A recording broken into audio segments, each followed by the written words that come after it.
Hello and welcome to Public Affairs Public Access on Houston Media Source TV. I'm Linda Cohn with the League of Women Voters. Most often, we come here and we talk to you about elections and the candidates and voting. But this evening, we're going to talk about Houston's future. No crystal balls are required, though. Here's the background. Follow along with me. August 26th is Women's Equality Day. Each year since 1971, the President of the United States has issued a Women's Equality Day proclamation commemorating the passage of the 19th Amendment to the Constitution. It was the 19th Amendment that in 1920 at last secured for women what is the most basic democratic right of all, the right to vote. It's a continuing source of astonishment to me that there are people alive today, my own mother included, who were born into an America where women did not have the right to vote.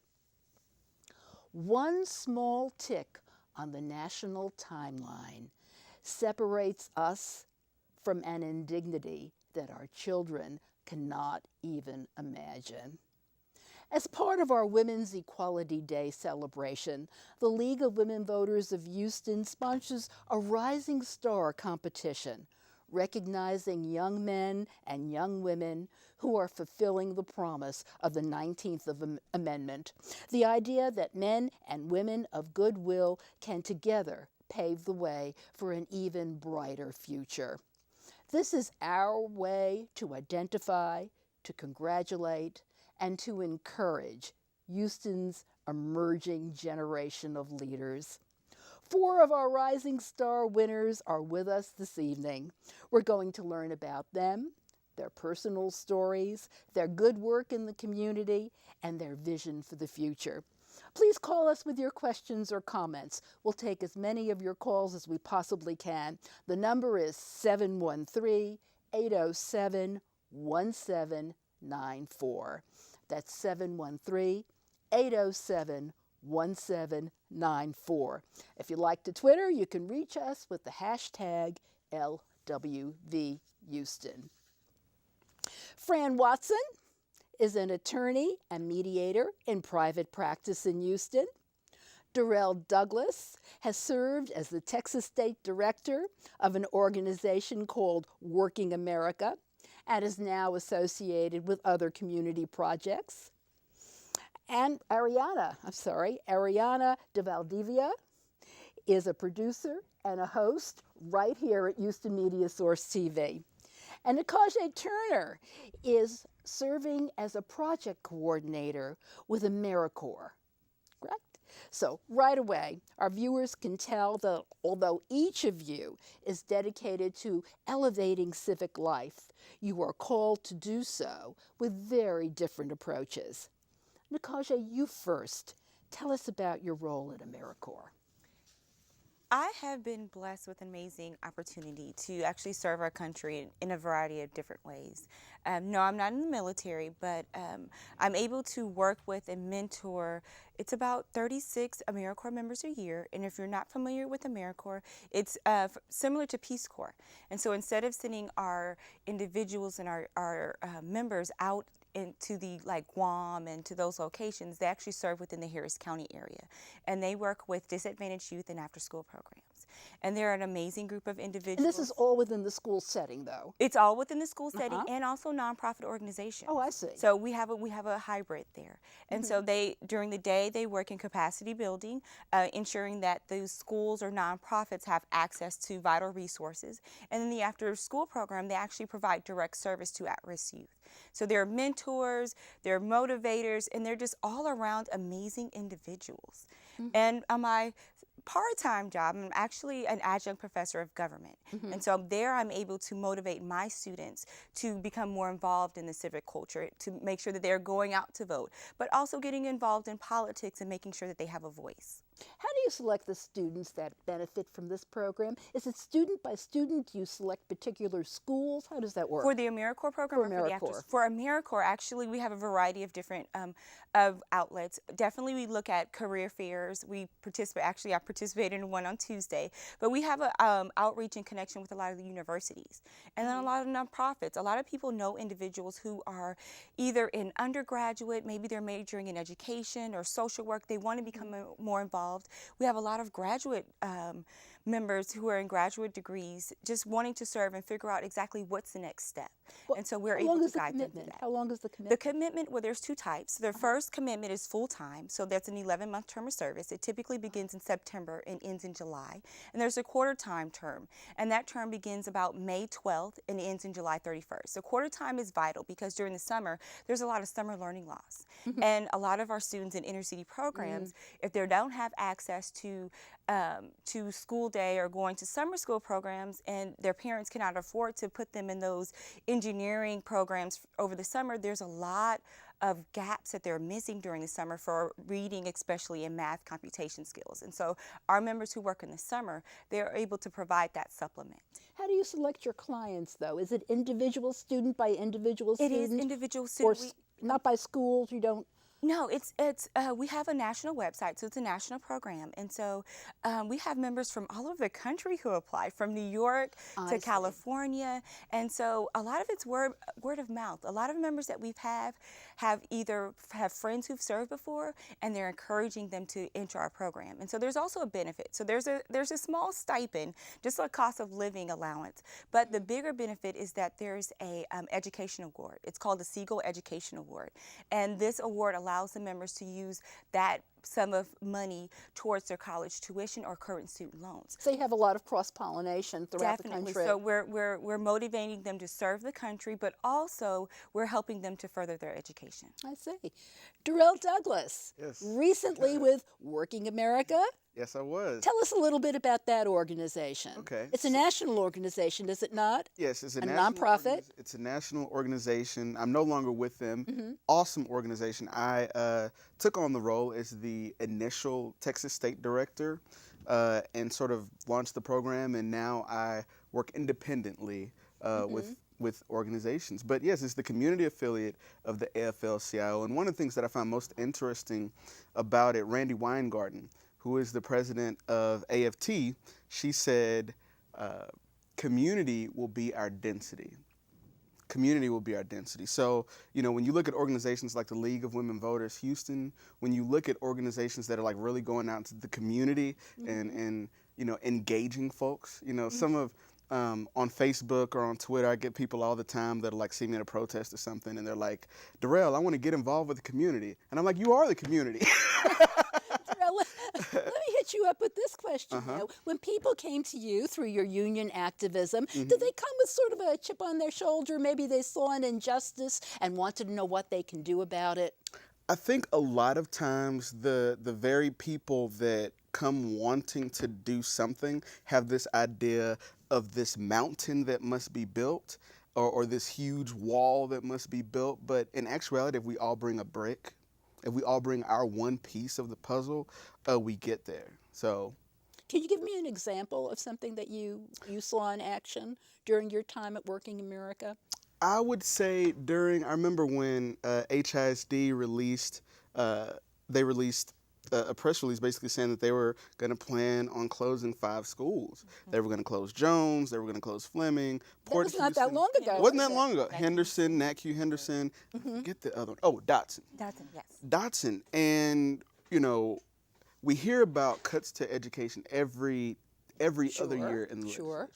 And we've constantly come to a point where, I used to work for the prison system, and TDC recently, within the past like 10 years, 5 years actually, they closed Central. They closed the prison, but we're closing schools every year. So that was, an opportunity to show the parents who maybe otherwise didn't really pay attention or understand what went on at the school board. That became like a direct agitator to say, yes, the school board makes a huge difference, in your daily life. Even if you're not in school, you pay taxes, you live in an apartment, you pay rent. and that all trickles down. So you think some people were inspired perhaps by Yes, this yes, and experience?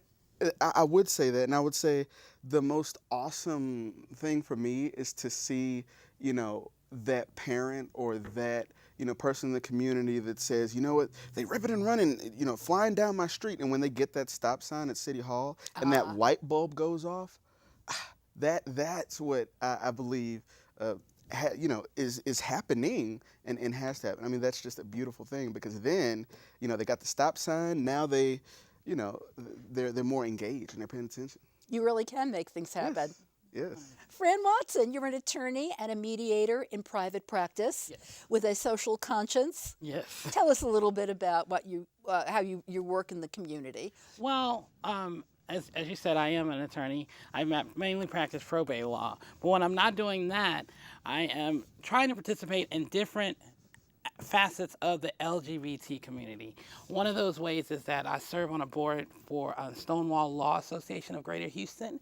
And what we do, our focus is to have a presence of attorneys in the community to study LGBT law and to promote the advancement of rights, as well as to study HIV law. And so we have some prominent attorneys. We have 2 attorneys that are members there that were in the Lawrence v. Texas case. And so they're members, and it's just different things we're able to do. And one aspect that we do is we go out to the law schools, because there are 3 law schools here in Houston. And so the board, a couple of years ago, started this Emerging Leader Award.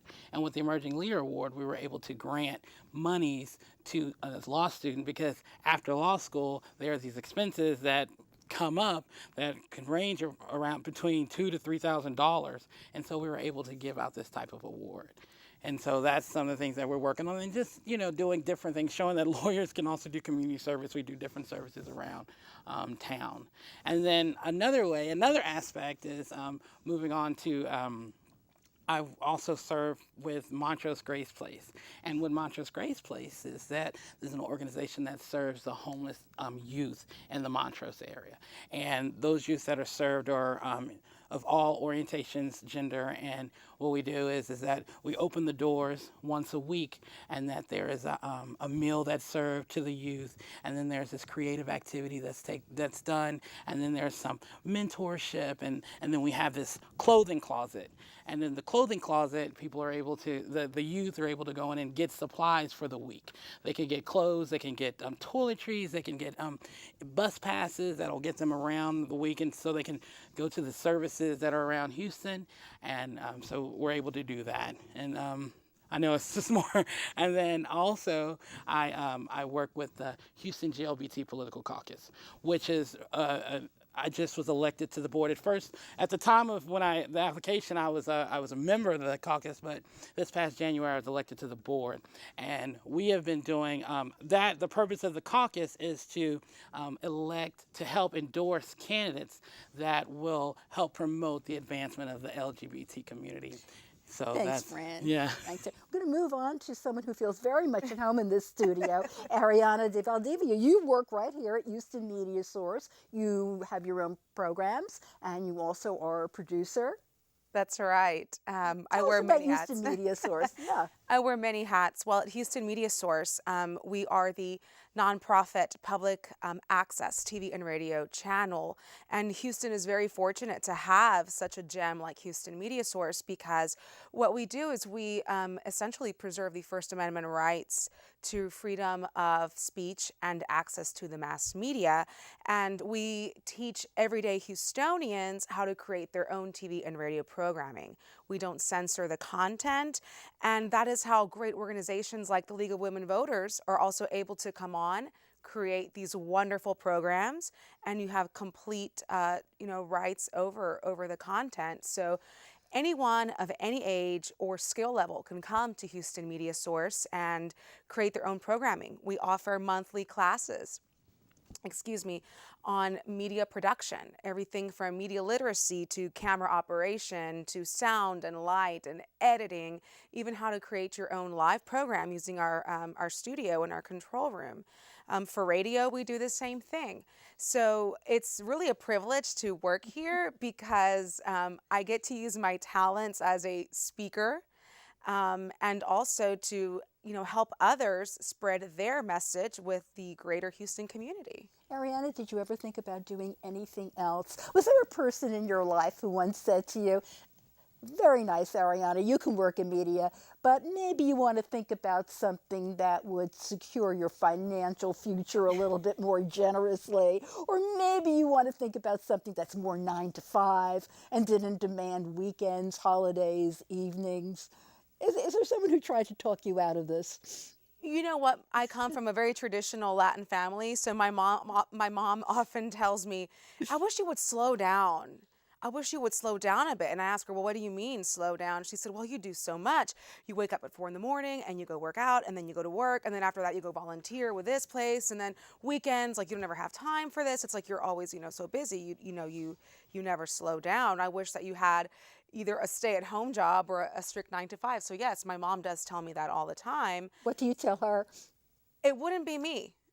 I wouldn't be happy. I wouldn't be happy. I'm the kind of person that sees an opportunity to grow, whether it's for me or help somebody else, whether it's an organization or a group or, anyone, and I jump right into it. So I wear many hats because in addition to working with Houston Media Source, I also have been a volunteer for 10 years with the American Heart Association. I recently joined their first ever Latina Leadership Circle, and just last week we held a conference where we had medical panels and other informative panels where I got to serve as the presenter, and we were able to educate Hispanic women on the importance of heart disease because it's the #1 killer of all women, and it is the most preventable disease. And it's just amazing that only 1 in 3 Latinas actually know that this is their #1 cause of death. So that's one organization that I volunteer with, but I volunteer with a lot of other organizations. Excuse me. There's a lot of work that needs to be done in the community. And I feel like I have to do it. We're the ones that have to do it. If we just keep on that mentality that, oh, somebody else will get to it, then that's going to continue to happen. That's why you're a rising star. Thank you. That's why we plucked you from that wonderful pool of applicants. Thank to be here. Nkosi, let me ask you, did you always want to enter education as a profession? Did someone inspire you? Actually, no, I did not. It was always service oriented. And actually, Fran, as a child, I was always in debate team and prose competitions, but I wanted to become a lawyer. And I went to work for the ACLU. And that was my mission and my dream. And, I worked towards that. And I have a bachelor's in political science. And that's what I thought I wanted to do until I wrote my first brief. And then that did it for me. You were actually in law school No, at actually, that time? I was an undergrad, but they allowed me to, to sit in a class. And Fortunately, yes. and I was so fortunately. glad they did that. And so I've come from a large civic-minded family, and it was always give back. We're volunteering. We're doing this. Was this in Houston or? Are you No, I grew up in Omaha, Nebraska. I see. But just my family is just, we always were volunteering. We're always were giving back. There's that to whom much is given, much is required, and that's It's almost like a religious calling. yes, the it way is. You're It is, describing and that's how we grew up.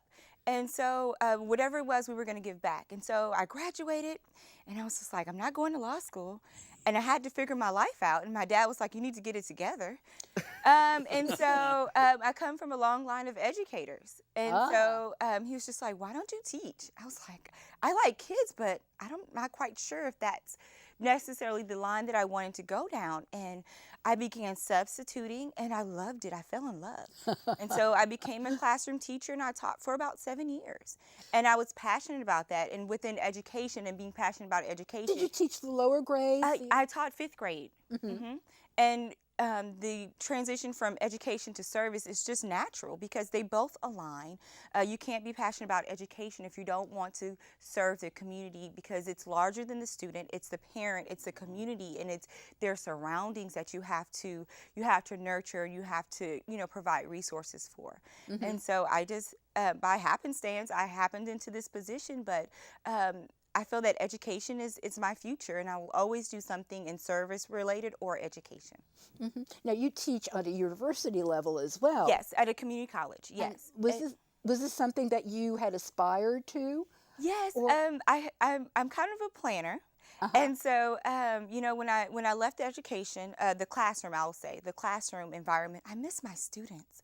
I miss teaching. And, you know, my entire life, I've been searching for my passion and my purpose here and on earth. And I feel like I found it. And it's really mentoring and guiding other individuals for their success. And so, I wanted to teach. And so I was like, oh, well, I want to stay a little way away from the classroom environment. So there was an opportunity that opened up at a community college, and my undergrad is in political science and my graduate degree is in public administration. So teaching government was a natural. I've always been passionate about politics and always followed current events, and so it was natural. And I love my students. It's so encouraging to challenge them to think outside of the box and to challenge them to think, this is what you hear on TV, but what do you think is happening? What are your thoughts? A lot of times our ideologies come from our parents and our environment. And so some individuals, that's all they see and that's all they know. But I'm encouraging them not necessarily to disregard your culture, but definitely think outside the box and to challenge yourself, because there's a larger world. And the generation that we have now, they're so tech savvy. You know, they have instant access to things that are going on in Russia or Syria or Egypt. And we didn't have that growing up. And so since they have that ability, I want to encourage them to use it and be more proactive in their community and fight for what they believe in. I'm going to ask Darrell now, did you come right from school and go into the labor movement where you began your career in civic engagement? No. It was not a straight line. It was not a straight line. And actually, looking back, it all makes sense now, because I was always sort of a hellraiser, a cage rattler. Oh, you're the bad boy on the panel. Right. So my thing has always been, like, if something is wrong, like, there's right and then there's wrong. And, you know, growing up, my mother, you know, like my cousins, when, you know, it was time to come in, it was dark outside, their mom said, come in. They said, why? She said, because I said so. And that was the answer. Well, me growing up, it was, mom said, come in. I said, well, why? And she said, well, because it's dark. And I said, well, they're still outside. I want to stay outside too. And she said, well, their mom doesn't have to get up at 7 in the morning, and I do, so that I could pay the. So it was more of, I don't see authority, or and especially not elected authority, as the, you know, Be all, end all. Be all, end. Right, exactly. So actually, right after high school, towards the end of my senior year, I saw a bumper sticker that said that you can make $1,700 a month as a correctional officer. And I had never been to a prison. None of my relatives had. Was this in Houston? Was this Yeah, you in living Houston. So I was like, oh, I'm about to ball off the wall. You know, I was working at Taco Bell at the time. That's a lot of money. Right, That's a lot of money at I was that making time. $5.25 an hour, so I was bringing home $300. What high school were you at? So I was at the High School for Law Enforcement and Criminal Justice I for 3 see. years. Okay. Okay. And then my senior year ended up going to Westbury, which at the time seemed like, oh, this horrible thing, because they actually kicked me out. All life experiences right. to help you get to where you are now. Right, and you know, they have this, you know, you're in the bottom quarter, whatever. I'm over it. But going to Westbury, I actually got to see the difference between these two HISD schools that are totally different, and you know how that played out. And then working for the prison system, I ended up seeing so many of my Westbury, you know, counterparts there. So that sort of, you know, seeing that, you know, unfairness, or that seeing the fact that where you grow up has, and the schools that you go to and the neighborhood that you grow up has so much to do with the opportunities that are given to you. So from there, you know, I tell people working at the prison is sort of like a microcosm of society. It's like its own little country where the warden is the president and the inmates are. But, you know, right is right and wrong is wrong there. And I saw so much of it to where it was a natural sort of go-between after. Your mom, was she a big influence on you, the way she explained things? Yes, the way she explained things. And, you know, my mom was a What bit did she want for you growing up? Did she want you to be a community activist, do you think? No, oh, I know Or she she did. just, I know you know she did. I know she did. My mom, you know, is sort of like I'm a a dreamer. I'm a flyer, so my mom is the one that like reels me in sometimes. But no, my mom wanted me to be a lawyer. Everybody said I was going to be a lawyer because I was always doing this growing up, you know. And I was like, oh, he'll be a lawyer. But I mean, now my mom loves my work. I think when I left the prison and it was like I'm going to like go into community activism, it's kind of like, how do you get paid? You know, you like, how are you going to eat? What are you going to, you know? Many of us mothers worry about this, Right. no matter what. Exactly. No So, matter what. or, you know, every now and then when, you know, I'm protesting a certain issue or working on a certain campaign, I get phone calls all the time, you know, like, be careful out there, you know. Yeah, So, yeah. yeah. It's almost a straight line between your boyhood antics. Right. It literally yeah. it literally is, yeah. My mom I get plenty of calls, don't go down there and make a scene, you know. Listen to your mother, Darrell. Fran, you're an attorney. Did you ever want to be anything other than an attorney? Well, I thought about writing, and so I still work on that. There's this book that'll come out one day. I'll help you publicize it. Thank you. It will come out one day.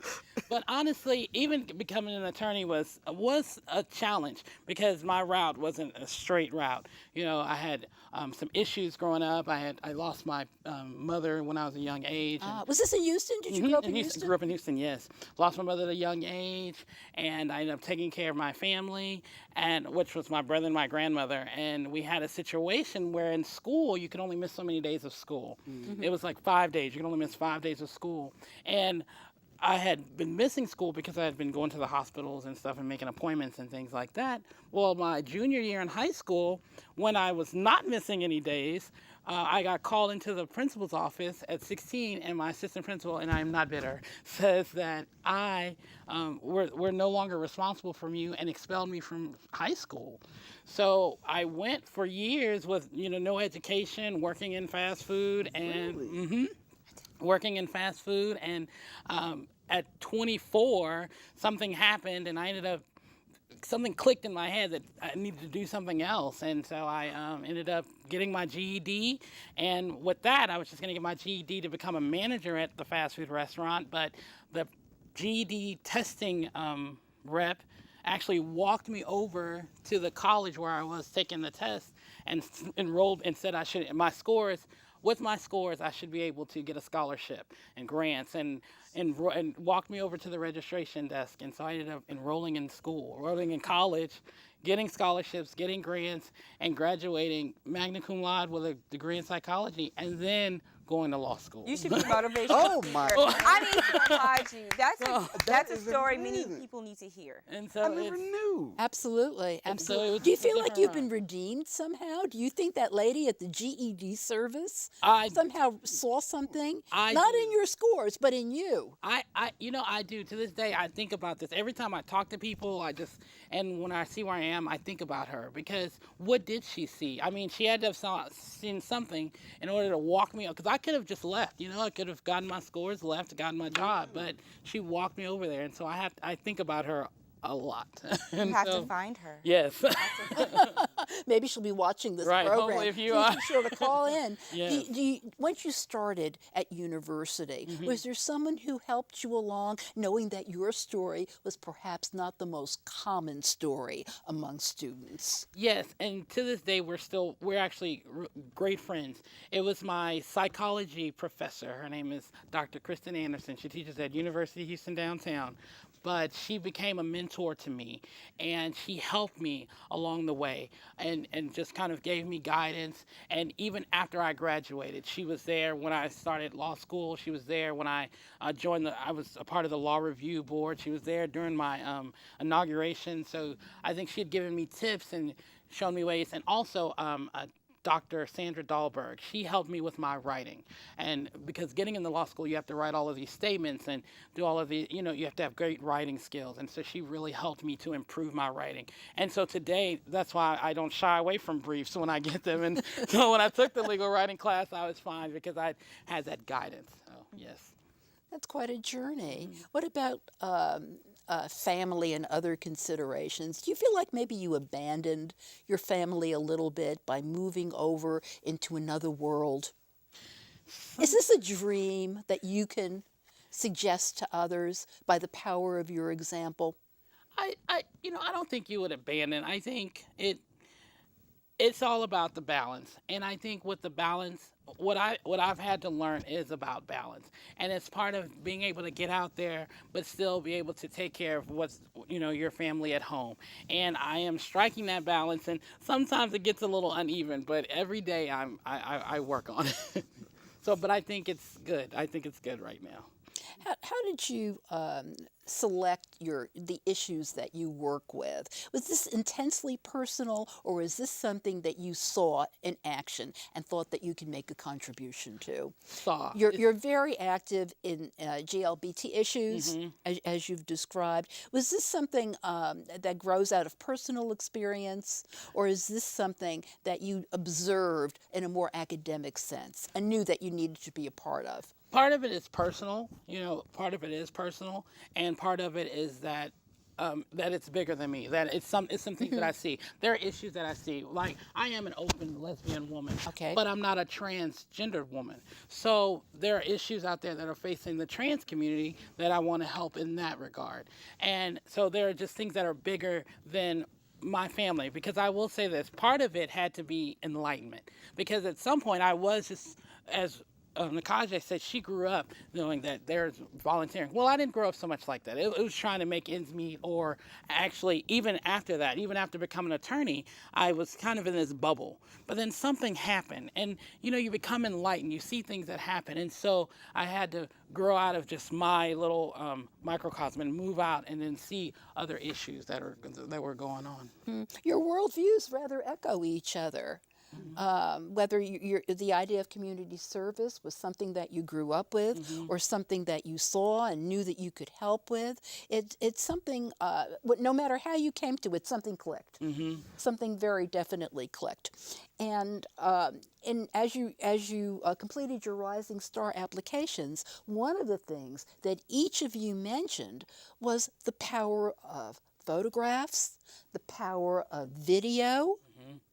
What is going on with this? This is kind of a little bit of a showstopper. We've had pictures for quite some time, and we know that they've made a difference in the way we perceive things, whether they're public works of art, monuments, and so forth. Matthew Brady's World War II photography. Tomorrow we celebrate or commemorate the 70th anniversary of D-Day. The Kappa pictures will be playing in our minds. What is there about pictures? I like to call myself a Facebookologist, an Instagramologist, a Twitterist, But I remember when I first heard about Instagram, which is basically, it's a social media app that's pictures. And I remember when I first heard about it, I was like, that's stupid. It's just pictures. But I mean, I've anything from as simple as the restaurants that I've gone to. I think a picture tells you so much more than anything that you could write or describe. Like, a picture is just that. I could, see the most beautiful painting and try to describe it to you, but I'm going to miss so much. But to show you a picture of it, you're going to get the most vivid. Darrell, how do you harness that to promote civic engagement? You spoke very movingly about how, you can do this.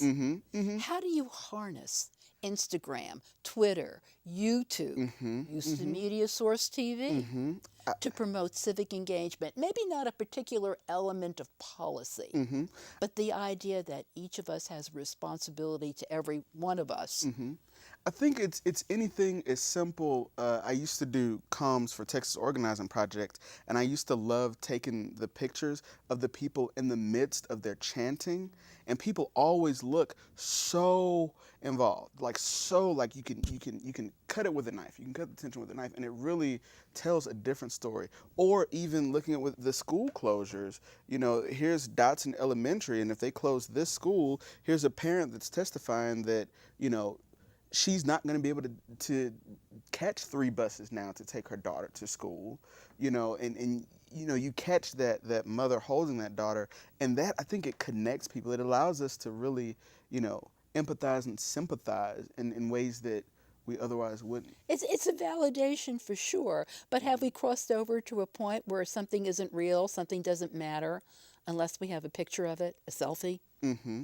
Mm-hmm. Are we in danger of crossing that? Are we in danger of relying too much? And you know, and I hear this argument a lot because with the new generation, you know, and there's like another generation behind us that are like even further. My brother was talking about Snapchat. I'm like, what is that?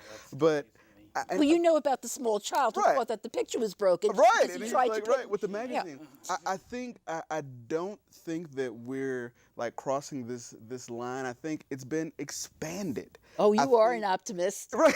I think it's being expanded because now, you know, we're able to communicate so much more and everything is so fast now to where before, you know, it was word of mouth and now things go viral on YouTube or Twitter. You look at the what is it? Arab Spring?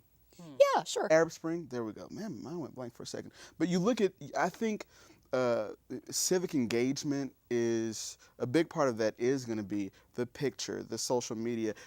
Another thing that's really interesting with organizing, if we're going to organize, you know, a committee of parents to do X or a committee of people to do Y, you know, sometimes your description of what that is seems so much bigger than what it is, you know. But if you show a picture of, oh, that's what volunteering at the food bank looks like.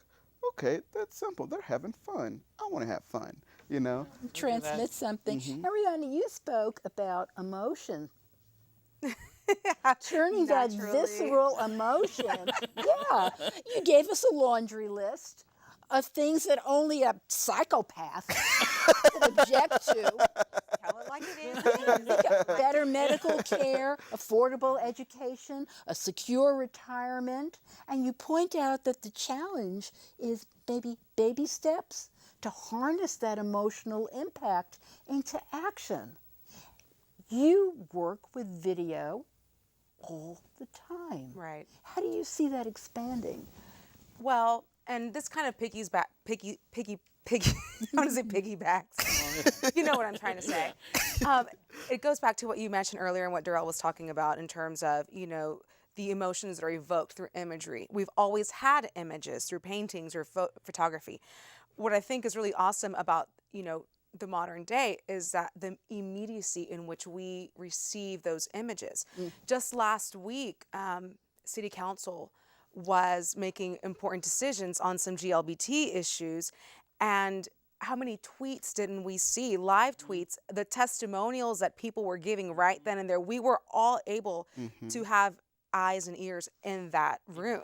Absolutely. Let me add another element to that. Not only is it instantaneous, it is unfiltered.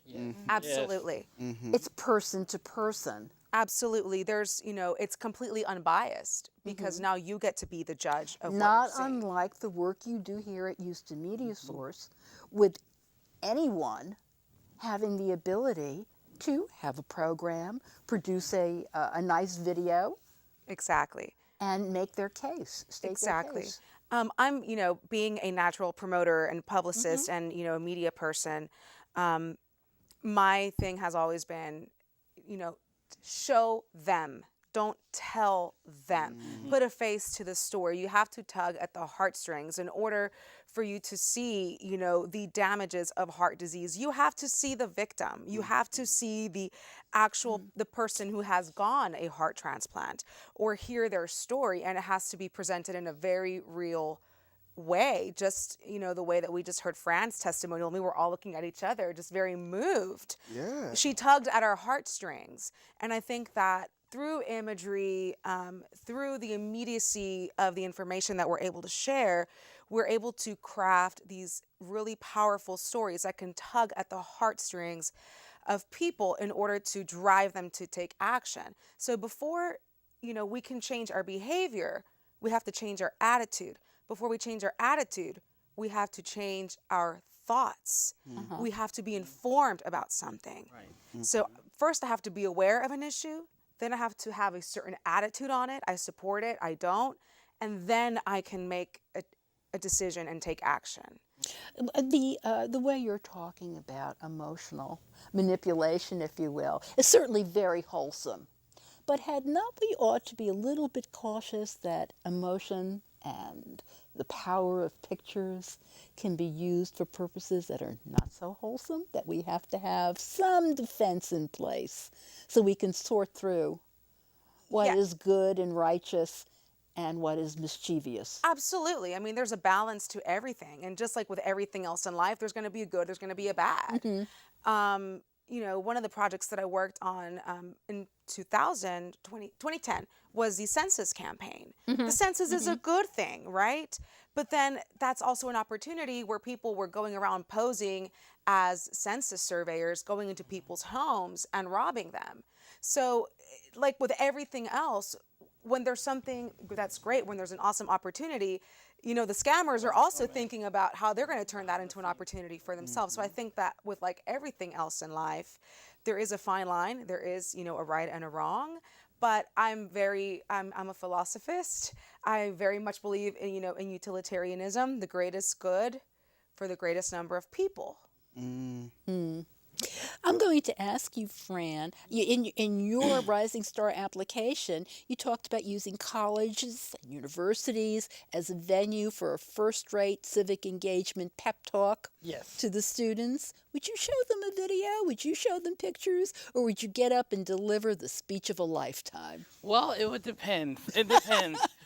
To me, like Darrell was saying, that we're able to have this, these pictures, and it's almost as if we have an expansion. So I would use everything that would be available to me. If it's video, if it's we're making a video to show, if it's being able to give a speech, it's talking to the professors and asking them what's going on, what is finding out the vibe of the room and or finding out the vibe of the students and see what has been working during their lecturing. Anything that I could use at my disposal, I would use to try to get this across, because this is important, and getting folks engaged and active in voting is important, because there was a point in time where I wasn't voting, and I now see that was a mistake. And now that I am voting, I know that people can change because I've changed, and so I would use anything I can to get these students to vote. How do you modulate your presentation, though? How do you know when it's time to sit down and be quiet and turn on a video? How do you know how to make your presentation Well, take flight? most of the time, it's just like in what I'm learning as a mediator. It's just reading the room. It's knowing. One of my professors used to always say that the mind can only handle so much that the butt can take. So if you're sitting there, and if you're presenting and you see they're over it. People get over things, and so you just have to know. You can just reading that room. It's reading the room. I think that's the way. Just like knowing about the emotions, reading this room. That's the most important. And if I may add, the immediacy with which people are getting their information, they're getting used to getting more and more information in smaller chunks and in more visually pleasing chunks. Yes. Right. So Yes. our PowerPoint slides have to, if you can't use them, even better. But if you're going to incorporate PowerPoint, do a nice, big, beautiful slide. Stay on that image for a while. Vibrant.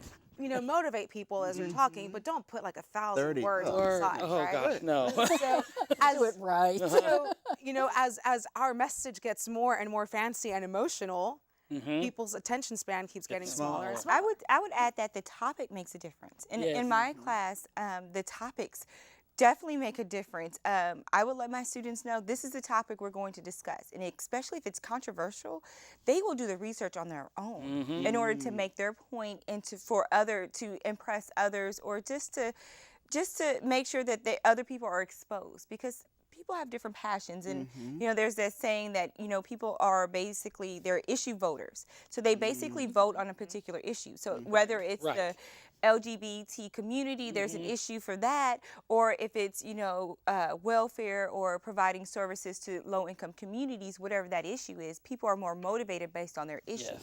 And so what I found is that controversial issues and posing those questions to my students, it gets them talking. And then of course, there's so many podcasts out there, there's so many YouTube videos, there's so much out there that's, visual in the media outlet, that students, they have that capacity and they'll do their research on their own, especially if it's something that hits close to home. Because you have a policy on the use of tablets or smartphones in the classroom. If someone mentions something in class and someone wants to check Wikipedia for more information, are you okay with that? Or do you just assume that somebody's checking their email and making plans for lunch? Well, I would say in the beginning, in my classrooms, I did have that concern. But the more I had to understand that we are in a technology age, a technological age, and it's me being an active professor, and it's me walking around the classroom. It's not me sitting at a desk lecturing, because that is not what our students are looking for. It's me being up and monitoring and walking the classroom like I did when I taught the 5th grade, making sure that students were on task. But it's that engagement. And if they know that if I walk by and they're sending a tweet or something, but if it's relevant to the class, I move on. But of course, if they're, sending their significant other dinner plans, of course, I'll tap them on the shoulder or I'll make a comment. But most of the time, if it's engaging, they'll be engaged, honestly and truly. I will say that I love it when they're able to go on to Huffington Post and NPR, and they're aware of all of these other media outlets, not just what they see on the regular basis or they hear, that they're being exposed and they're looking at blogs. And that's what I want them to do. So in the classroom, I can't be an opponent of them actually reaching out to those resources. What do you tell your AmeriCorps volunteers?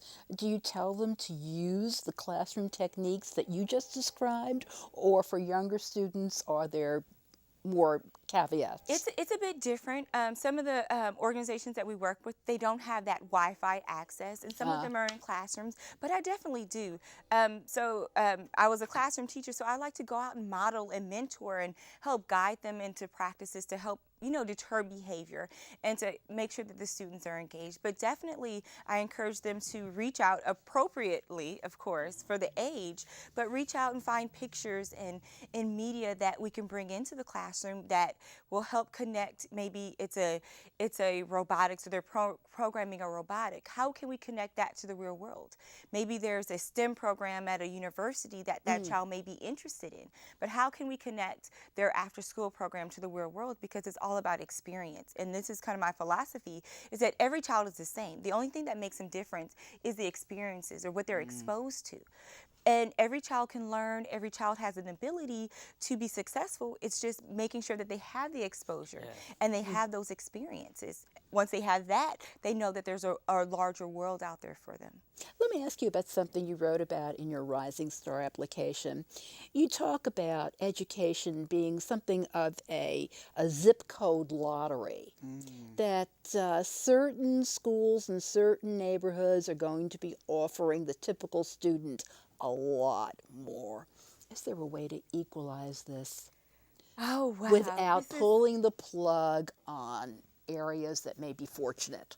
Yes, and so this is definitely a hot topic because you think about more affluent neighborhoods, and if we're not afraid of hot topics. Yes, so if in more affluent neighborhoods, if their children do not attend private schools, they're paying probably more in taxes towards the school district. And so maybe the teachers are a little bit more motivated because of the area that they live in to provide their students with a higher level. Virtuous circle almost.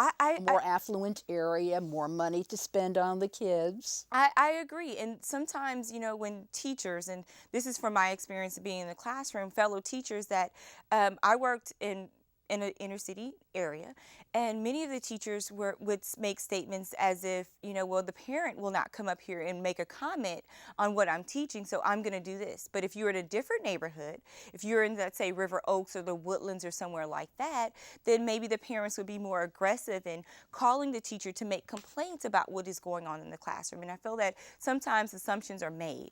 And I do feel that there is the education field right now is not equalized to all students. A lot of students in different neighborhoods or more affluent neighborhoods, they have access to those resources. They have iPads in their classroom. They have laptops. And some of these are public schools. And so then you go into another school, some of the schools that HISD is actually trying to close. And I've been into some of those schools. And honestly, the schools, the ceiling is caving in. You know, there's a smell or a stench of mold in the classroom. Civic engagement to the rescue? I would say yes. I would say we would need you and that's what you're doing. It sounds like is bringing those parents into those classrooms and making them aware of what is going on and showing them the impact, because it does make a difference on that child's viewpoint, on their self-esteem, on the community that they live in, and ultimately their future. And that's why we need you as a community activist to hit the pavement and to expose the parents and to mobilize them. You know, we began the discussion today by noting that there are an awful lot of people today who were born into an America where women didn't vote. So here's the thought experiment. What hot button issue of today, 9 decades from now, is going to seem so obvious in its resolution that folks are going to wonder what all the fuss was about? I would We'll start with Fran, and we'll go around the table. Go ahead. I would say full equality for LGBT people. I think that 90 years from now, they'll go, when they read these history books, they'll go, really, why were we talking about this? Why was this 30, 40 years of all of this discussion and all of this? A lot of hand wringing, lot a lot of of sincere hand wringing. Yes, And a yes. lot of minds being changed, very close parallel to the women's suffrage movement. Yes. Why did we have to go through each individual state or each individual city to try to get equality for citizens? But Fran, there's no doubt in your mind that this is going to come to pass. No. There's Why? not. What makes you so... Because I can see the momentum. We have momentum now. You see things going, and it just takes time, and it takes the activists that are out there working. I mean, people are working now. People are working for Equality Texas, Texans Together, all of these, the caucus, all of these different organizations, locally, state level, nationally, to make sure that people have full access. It happened for Black people. It happened for women. It happened for the Chicano movement. It's happening for American Indians. It happens, and so the movement continues. And so I believe that this is going to come to pass. What single change have you seen in your lifetime?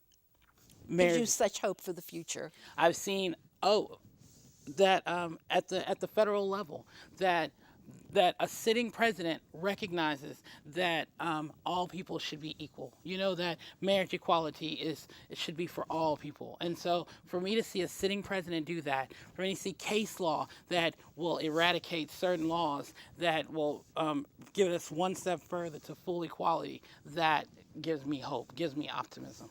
Thank you. Darrell, your turn. Okay. 90 years from now, what are we going to be scratching our heads over? Why did they even bother? What was Right. wrong with these people? A friend took mine. I was gonna say marriage equality. your thunder. You took it, but I'm quick on my feet. Go, you know, go. Jack be nimble, You Jack can be still, quick. you can still say that. I would say another issue other than marriage equality that's very very close to my heart is the pipeline to prison. I believe, I think 90 years from now we will look back at prisons that were full of not murderers and rapists. The majority of the people, when you walk down the halls of a prison, you're going to see a whole lot of people that look like me, and I don't mean handsome. I mean they're going to be black. They're going to be black or they're going to be brown. They're going to come from neighborhoods like South Park, where I came from. They're going to come from schools like Westbury that built a magnificent castle-looking building, but didn't have the resources in them to uphold it. You're gonna see people that started with infractions that started at the school. Maybe they don't have mom and dad at home. They don't get that attention. So that's why they're talking a lot in class. Or you know why this student isn't making good grades? He didn't eat dinner or breakfast. And you look at people that mandatory minimums. I mean, to think that we are the greatest nation, as we like to say that we are, I think we cannot continue down that path. And I'm sure 90 years from now we'll look back and we'll say, what were we thinking? And then in closing, I'll say one of my favorite quotes by Dr. Martin Luther King. He said, "No Emancipation Proclamation will free us. Only we can free ourselves."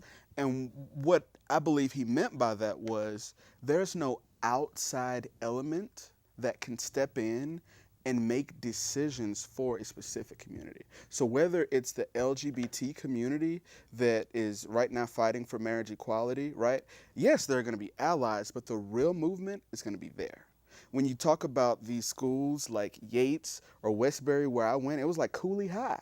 When I walked in on my first day, Cooley High, Lean on Me. Lean on, come more on, like come Lean on. on. Right, there we go. I know Cooley High, but that a was very, the a very old- bad, very Baseball bad school. Very bad. You know, like to see the stark contrast. You know, I think the people that go through that, the people that live in those neighborhoods, because HISD right now is 81% economically disadvantaged. So I think 81% of the children that are going to the schools are on free or reduced lunch, and that's huge. Surprised it's just 81. Yeah. Nakaje, you have the floor. I would say equality. I would piggyback on the LGBT community. I would say immigration as well, but education is my passion. And I feel that when individuals are educated, they become more involved and they're able to give back because they understand the impact and the value of their voice. You know, being a public school teacher, the Lean on Me, I was fortunate. I did not teach at a Lean on Me school, but, you know, my first year teaching, I received a wake-up call. I knew that, you know, my school was 86% low income, free or reduced lunch, but at the end of the school year, we were required to ride the bus home because there are older students in the neighborhood who would pick on our students and things of that nature. And to ride the bus into the neighborhoods that my students lived in, some of them didn't have lights or running water, and you really understand what they're going through. And so when you think about equality in education and making sure that social classes are equalized at some point, it has to start at education. Let me interrupt you for a second. Equality or something more? Yeah, I'm thinking about Hubert Humphrey, a liberal politician of the 1960s, 50s, and 60s, who had this analogy. You don't take a sick man and treat him the way you treat a healthy person.